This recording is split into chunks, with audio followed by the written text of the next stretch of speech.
Greetings, champions of potential. Are you ready to unlock the extraordinary power that lies dormant within you?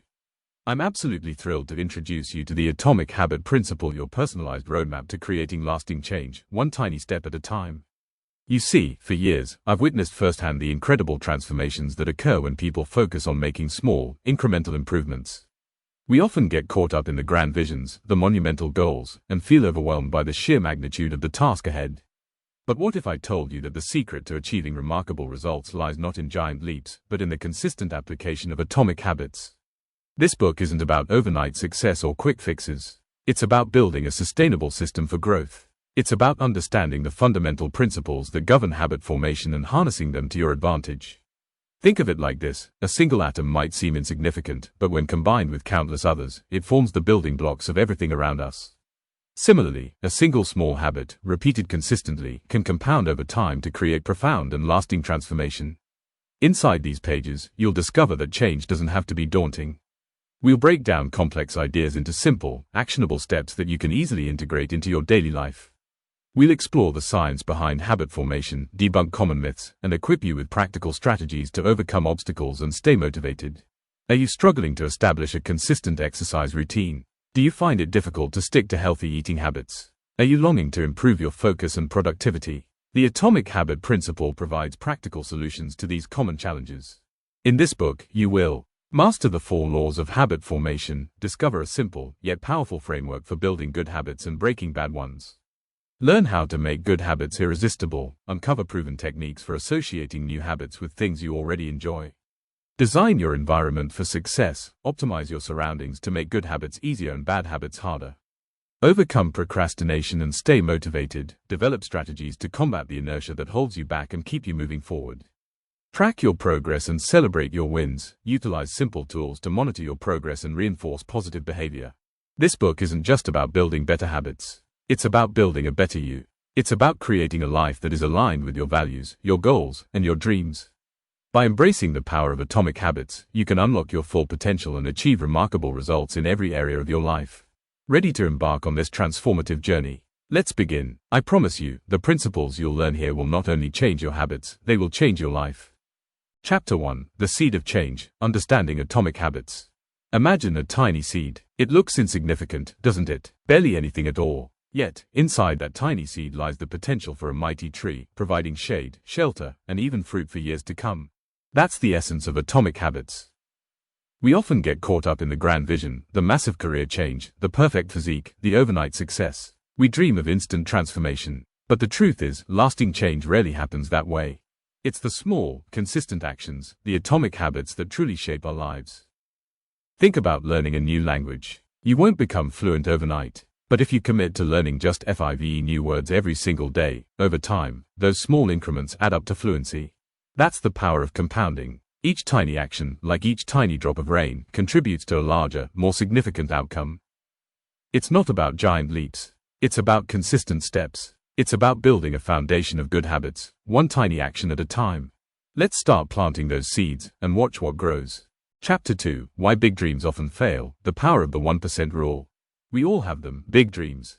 Landing that dream job, writing a novel, running a marathon. We envision the glorious finish line, the accolades, the feeling of accomplishment. But so often, these visions remain just that, visions. Why? Because we focus on the big, forgetting the small.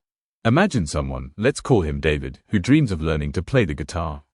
He buys an expensive guitar, watches a few YouTube tutorials, and even manages a shaky rendition of a popular song.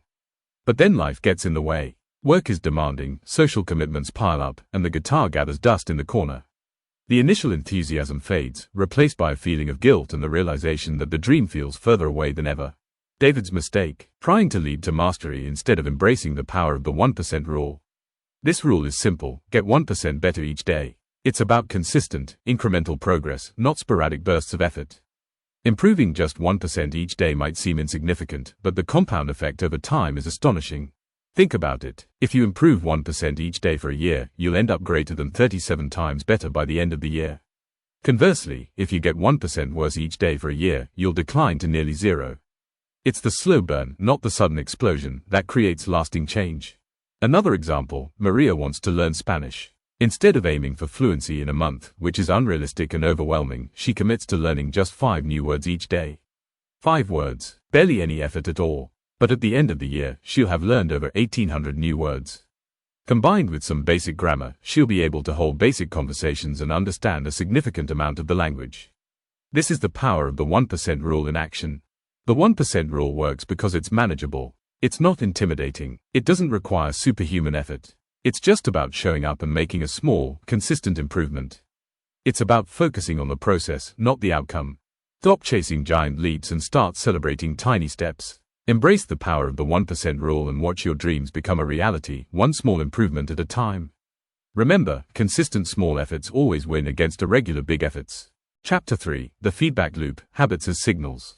Think of your habits like detectives sending you messages. They're not just random actions. They're a system, a loop telling you something about yourself and your environment. This loop has 4 parts: cue, craving, response, and reward. First, the cue. This is the trigger, the little nudge that starts the habit. It could be a time of day, a location, a feeling, or even another action. For example, you finish dinner, cue. Next comes craving. This is the motivational force, the want, that drives you to act. After dinner, you crave something sweet. It's not necessarily hunger, it's a desire for a pleasant sensation. Then there's the response. This is the actual habit you perform. You eat a cookie. It's the physical or mental action you take. Finally, the reward. This is the satisfying feeling you get after the response. The cookie tastes good and briefly satisfies your craving. Your brain associates the cue, dinner, with the craving, something sweet, and the response, eating a cookie, reinforcing the habit. Let's break it down. One of my students, Annie, struggles to wake up early. Her alarm rings, cue. She feels the urge, the craving, to silence it and go back to sleep. She hits snooze, response. She gets the immediate reward of more sleep, which feels good. But later she regrets being late and feeling rushed because she didn't wake up early. Now, how can understanding this help you build good habits? Let's take exercise. You see your running shoes by the door, cue. You feel a slight urge, a craving, to be healthier and more energetic. You put them on and go for a quick walk, response. You feel good afterward, energized, reward. By making the cue obvious, the craving desirable, and the response easy, you're more likely to repeat the habit. To break bad habits, it's about disrupting the loop.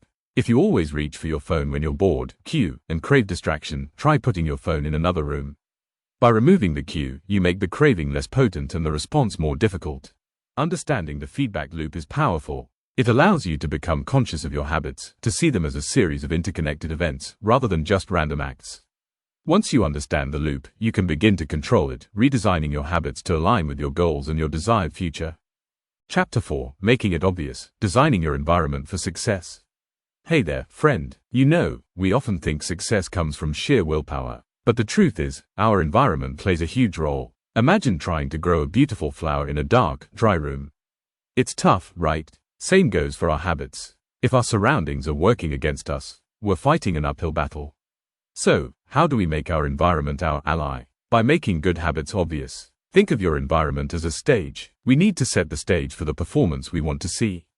Let's say you want to drink more water. Don't hide a water bottle in the back of the cupboard. Place a filled bottle on your desk, by your bed, everywhere you spend time. Suddenly, hydrating becomes much easier. It's obvious, staring you right in the face. This is called habit cueing. Or, maybe you want to read more before bed. Place a book on your pillow, not on a shelf across the room. Make it impossibly easy to pick up and flip through. The goal is to make the desired action the most convenient option. Prepare everything in advance so that when the moment arrives, you are more likely to perform the habit. Now, let's talk about breaking bad habits. The same principle applies, but in reverse. Make them invisible. If you tend to snack on unhealthy treats, don't keep them in your kitchen. Hide them away, give them away, or better yet, don't buy them in the first place. Out of sight, out of mind. Distractions are the enemy of good habits. If you're trying to focus on work, silence your phone, close unnecessary tabs on your computer, and find a quiet space. Create a focused environment. If you want to practice drawing, then keep all the material ready. Remember, your environment is not just a place. It's a tool. Use it wisely. By designing your surroundings to support your goals, you're setting yourself up for success, one small, obvious step at a time. Chapter 5: The Craving Factor, Tapping into Your Motivations. Friends, have you ever wondered why some things are just so darn hard to resist? That delicious chocolate cake, that endless scroll on social media. It all boils down to one thing: craving. Habits, both good and bad, are fueled by this powerful force. But what if we could harness this craving, this engine of desire, to actually build good habits? That's what we're going to explore in this chapter. See, habits aren't just mindless routines. They're a feedback loop. Cue, craving, response, reward. We've touched on cues and rewards. Now, let's dig into those cravings. Cravings are simply desires for change in state. We aren't craving the habit itself, we are craving the feeling that habit delivers. One powerful trick is something I call temptation bundling. Think of it as pairing something you need to do with something you want to do. The key is to link the two together. For example, maybe you dread studying for that upcoming exam, but you love listening to your favorite audiobooks. Instead of studying in silence, allow yourself to listen to your audiobook only while you're hitting the books. The audiobook becomes the reward, the carrot dangling in front of you, making the studying more appealing. Or, let's say you want to start meditating, but what you really love is enjoying a cup of coffee. You can make yourself a promise. You can only enjoy your coffee after you've completed your meditation session. These seemingly small adjustments shift your perspective and make the habit more attractive. The psychology behind this is straightforward. By associating the good habit, studying, mediating, with an immediate, appealing reward, the audiobook, you prime your brain to look forward to the habit. You're essentially tricking your brain into wanting to do the thing you know is good for you. So, take a look at your current habits. What do you already enjoy? What are the things you consistently crave? Now, how can you link those things to the habits you want to build? Get creative. The key is to find a combination that works for you, a pairing that makes the once daunting task something you actually look forward to. Remember, you have the power to shape your desires. By consciously engineering your environment and bundling tempting rewards with your desired habits, you can transform even the most challenging tasks into something you eagerly anticipate. Start tapping that craving factor and watch your good habits flourish. Chapter 6, Making it easy, minimize friction, maximize action. We all want to build good habits, right? But sometimes, it feels like climbing a mountain just to start. That's because of friction. Friction is anything that makes a habit harder to do. Think of it like this, you want to read more, but your books are in the attic, under a pile of old clothes. The friction, going up to the attic, digging around, makes reading less appealing. The solution, bring the books downstairs, put them on your coffee table, next to your favorite chair. Suddenly, reading is a lot easier. This is the core concept, minimize friction for good habits and maximize it for bad ones. How do we do this? Let's focus on good habits first. Lowering the bar, don't aim for perfection right away. Aim for easy. Instead of saying, I'm going to work out for an hour every day, say, I'm going to put on my workout clothes. That's it. Just put on the clothes.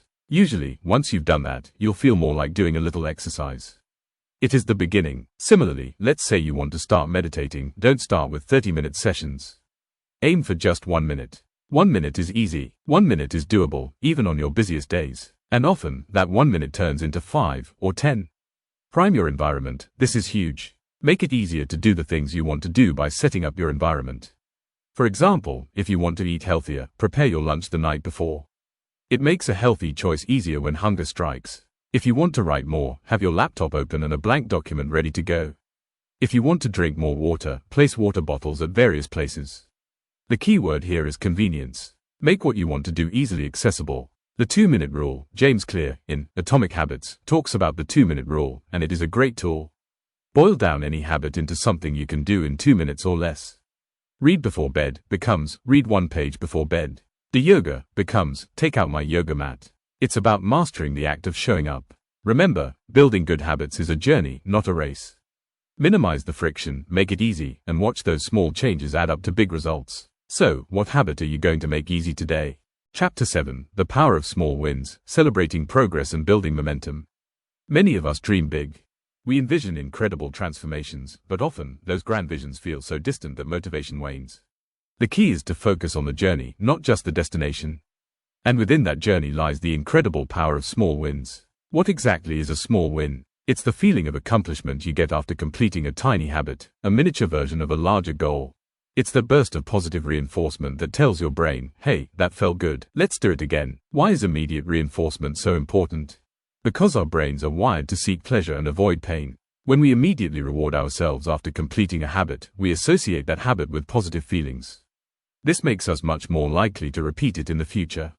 Let's say, you want to read more books. Don't aim to read 1 book every week initially. Instead, commit to reading just 1 page every day. After you read that single page, allow yourself to enjoy your favorite caffeinated beverage. This seemingly insignificant, small W is actually creating a positive feedback loop in your mind. Connecting reading with an act of enjoyment. Another extremely easy example can be a person who is keen on drinking 4 liters of water in a day, but they always fail to maintain the level. They can start just by finishing 1 glass extra than usual and feel good about it. This will create a feeling of satisfaction. Tracking your progress is another powerful way to celebrate small wins. Consider the simple act of marking an X on a calendar after each workout. Each X represents a completed habit, a small victory in your pursuit of fitness. The visual representation of your progress provides a sense of accomplishment and motivates you to keep going. The crucial thing is to link the small win directly and immediately in with your habit. The smaller the habit, the faster you will stack up. Remember, momentum is everything. Small wins build on each other, creating a powerful snowball effect. As you consistently complete small habits and celebrate your progress, you'll build confidence and motivation to tackle bigger challenges. Embrace the power of small wins, track your progress, and create a sense of accomplishment in every action. The act of celebrating your initial achievement paves the way for a journey of continuous growth and fulfilling results. Chapter 8: Making it invisible, breaking bad habits effectively. We've talked about building good habits, making them obvious, attractive, and easy. But what about those pesky bad habits? The ones you know are holding you back. Breaking bad habits is about reversing that process. We need to make them invisible, unattractive, and difficult. Think of it like this: a bad habit is a well-worn path in your brain. The more you travel it, the deeper it gets. Making it invisible means planting trees, letting the weeds grow, making that path disappear. The key is to focus on eliminating the cues, the triggers that set the habit in motion. Let's say you have a habit of snacking on chips every evening while watching TV. The TV remote and the opening of your pantry trigger you to eat chips. How do you make this invisible? First, remove the chips from your house. If they're not there, you can't eat them. Second, put the TV remote in a drawer after you turn off the TV to make it less accessible. When you are in no intention to watch TV, you will not see remote. Third, you can replace TV time with reading a book. You've eliminated the cues. You are creating a mental space between the trigger and the response. Another example, mindless social media scrolling, let's say on X. Every time you have a 5-minute break, opening an X app is your go-to act. The solution: delete the app from your phone. This removes the powerful visual cue of the app icon. Out of sight, out of mind. You might still feel the urge to scroll, but the extra step of re-downloading the app adds friction, making it less likely to happen. Think about the bad habits you want to break. What are the cues that trigger them? Make a list. Then, brainstorm ways to eliminate those cues. It might involve changing your environment, removing temptations, or creating new rules for yourself. Remember, making bad habits invisible is an ongoing process. It requires awareness, commitment, and a willingness to experiment. But with consistent effort, you can reclaim control and pave the way for a more fulfilling life. Chapter 9: The Habit Stacking Advantage, Combining Routines for Maximum Impact. Think of your day as a series of dominoes. One falls, triggering the next, and so on. Habit stacking is all about strategically arranging those dominoes to create a powerful chain reaction of positive change. It's about linking new habits to things you already do without thinking. This is how you can add behaviors naturally. The core idea is simple: after I do current habit, I will do new habit. This formula allows you to piggyback new, desirable actions onto existing, automatic ones. Here's how it works in practice. Instead of vaguely promising yourself to read more, you could say, after I make my morning coffee, I will read for 10 minutes. The coffee making is already a deeply ingrained habit. By attaching reading to it, you significantly increase the chance of consistently incorporating reading into your day. Another example, let's say you want to start flossing more regularly. Instead of just thinking about it, try this: after I brush my teeth at night, I will floss one tooth. It sounds ridiculously simple, doesn't it?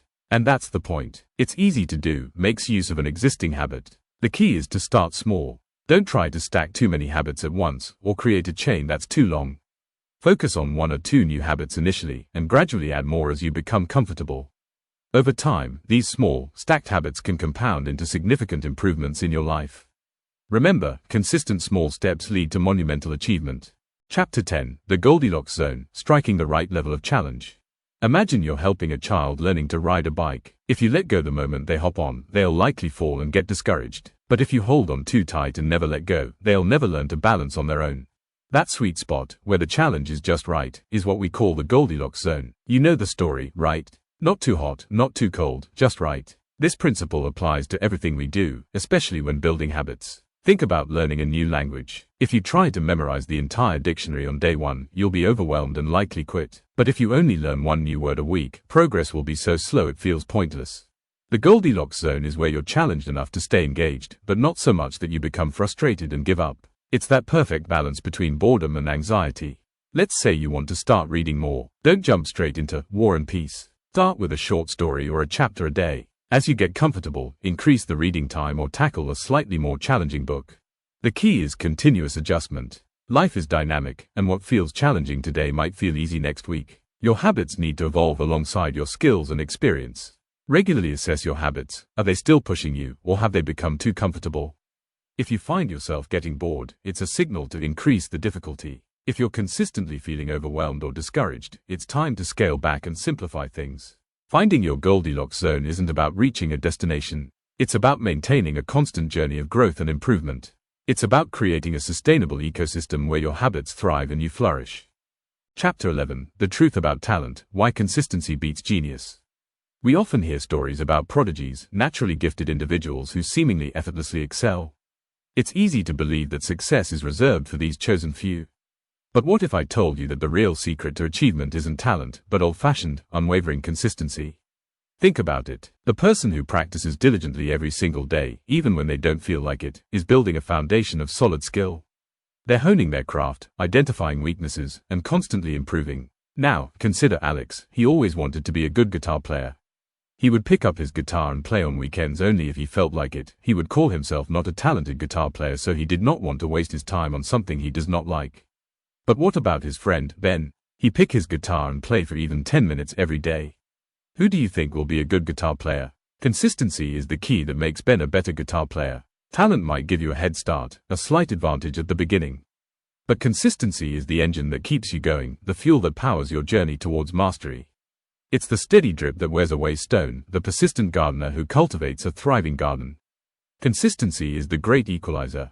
It allows ordinary people to achieve extraordinary things. Because dedication and hard work can compensate for a lack of inherent skill. More importantly, consistent effort unlocks and develop hidden abilities you never knew were there. As you practice, you learn, you adapt, and grow. This constant evolution allows you to surpass even those with perceived natural genius who rely solely on their initial advantage.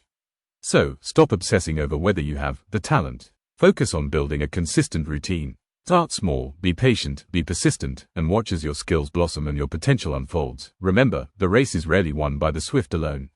It's often the tortoise, inching forward with unwavering consistency, who ultimately crosses the finish line. Chapter 12: The Downside of Good Habits, When Routines Become Restricting. You've built incredible habits. Fantastic. But even the best routines, the ones that propelled you forward, can become a cage. Life is a river, constantly flowing, constantly changing. What worked yesterday might not work tomorrow.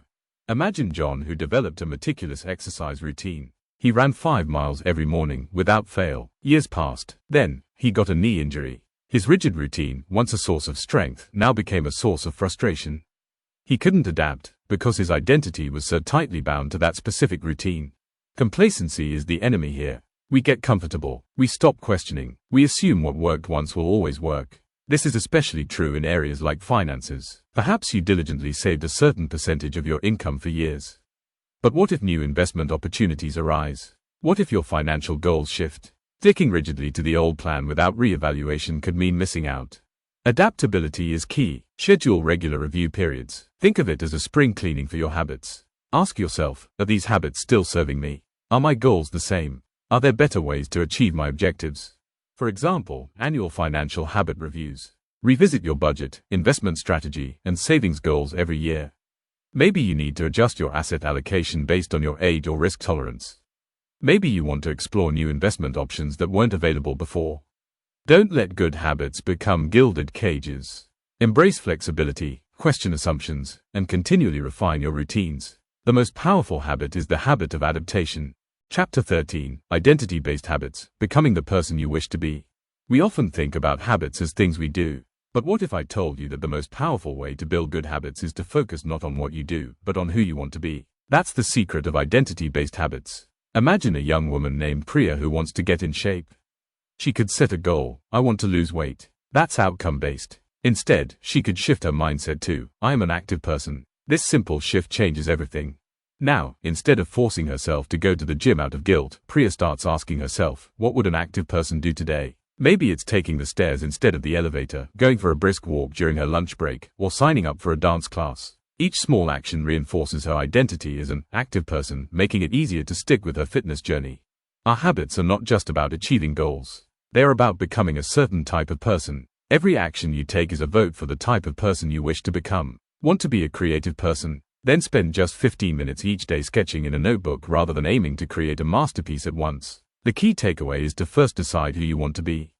What values and principles do you want to embody? Then, align your habits with that identity. So, instead of saying, I want to write a book, tell yourself, I am a writer, and schedule time to write each day, even if it's just a few paragraphs. Write something. Each writing session reinforces your identity as a writer. Even small writing sessions matter. Building an identity-based habit is a long-term journey, not an instant result. Remember, the goal isn't just to get things done, it's about becoming the person who can easily do the things that align with your desired self. This is the true power of identity-based habits. Chapter 14, Mastering the Plateau, Overcoming Obstacles and Staying Motivated. We've all been there. You're crushing your goals, feeling amazing, and then, nothing. Progress slows to a crawl. You've hit the dreaded plateau. Do not worry, this phase is natural, and you are not alone. The plateau is where many quit, but with the right mindset and strategies, it can be a launchpad for even greater success. Think of it like climbing a mountain. The initial ascent might be steep, but once you reach a flatter section, it doesn't mean you've stopped climbing. It simply means the terrain has changed. Understanding the plateau. The primary reason progress stagnates is that your body and mind adapt. What was once challenging now becomes routine and less effective. When you're initially gaining momentum, small changes yield impressive results. But eventually, you need to make bigger adjustments to see continued improvement. Strategies for staying motivated and overcoming obstacles. 1. Re-evaluate your goals. Are your goals still inspiring? Maybe it's time to set new, bigger, or different types of goals. For instance, if you've been working on running faster, maybe shift your focus to running longer distances. 2. Introduce variety. Monotony kills motivation. Change up your routine. If you always work out indoors, try exercising outside. If you always study in the library, find a new coffee shop. A change of scenery can reinvigorate your efforts. 3. Seek feedback and learn from failures. Analyze what's working and what isn't. Don't be afraid to ask for help or advice. Talking to a mentor or coach can provide valuable insights. Consider a person named Alex, who initially failed to meet the target in the sales. After taking feedback from the lead, he analyzed his mistake. Consequently, he overcome the mistake and achieved the target in next assignment. Every stumble is a lesson in disguise. 4. Celebrate small wins. Progress might be slower, but it's still progress. Acknowledge and appreciate every milestone, no matter how small. Rewarding yourself keeps motivation high. 5. Adjust your approach. If something isn't working, don't keep doing it the same way. Experiment with new techniques, strategies, or tools. When Jack wasn't progressing with his language learning app, he started watching movies in that language with subtitles. This combination of methods helped him break through the plateau. 6. Remember your why. Reconnect with your initial reason for pursuing your goals. Why did you start? Visualizing the benefits of achieving your goals can reignite your passion. Mastering the plateau is about embracing the challenge and seeing it as an opportunity to grow and evolve. It's a test of your commitment and resilience. By understanding the nature of plateaus and implementing these strategies, you can navigate these inevitable obstacles and continue on your journey toward personal growth and success. Keep moving. Chapter 15, Living the Atomic Habit Lifestyle, Long-Term Growth and Continuous Improvement. The journey of building better habits isn't a sprint. It's a marathon. It's not about reaching a destination and stopping. It's about embracing continuous growth and improvement as a way of life. The Atomic Habit Lifestyle is a commitment to becoming a better version of yourself, day after day. This final chapter isn't an ending, but a new beginning. A beginning where you consciously weave the principles you've learned into the fabric of your daily existence. First, embrace self-reflection. Take time, perhaps weekly or monthly, to honestly assess your habits. Ask yourself, are my current routines still serving me? Are they aligned with my evolving goals? What adjustments do I need to make? Consider keeping a journal to track your progress and identify patterns. Learn from your successes and, just as importantly, from your setbacks. Think of it like driving a car. You constantly make small adjustments to the steering wheel to stay on course. Your habits are the same. Life throws unexpected curves, so you need to be adaptable. Maybe your morning routine gets disrupted when you start a new job, or your fitness goals change when you discover a new sport you love. Adapt your habits accordingly. Don't rigidly cling to routines that no longer fit. Actively seek new ways to improve. Read books and articles, attend workshops, and talk to people who inspire you. Never stop learning and exploring new possibilities. The world is constantly changing, and you need to stay curious and open to new ideas to keep growing. Remember the principle of making habits obvious. Continually expose yourself to cues that remind you of your goals. Keep your workout clothes visible, put a book on your nightstand, or set reminders on your phone. Create an environment that supports your desired habits. And most importantly, be patient and kind to yourself. Progress isn't always linear. You'll have days when you slip up, when you feel discouraged. That's okay. Don't beat yourself up. Just acknowledge it, learn from it, and get back on track. The key is consistency, not perfection. It's about showing up, even when you don't feel like it, and continuing to make small improvements, day after day. Remember that it all started with a seed. And now, you have nurtured this plant to bear fruits. Keep tending to it, and let it grow into a beautiful forest. By embracing self-reflection, adaptation, and continuous refinement, you will integrate atomic habits into your life successfully. Live a fulfilling life. Embrace change and actively seek new ways to improve. You've got this.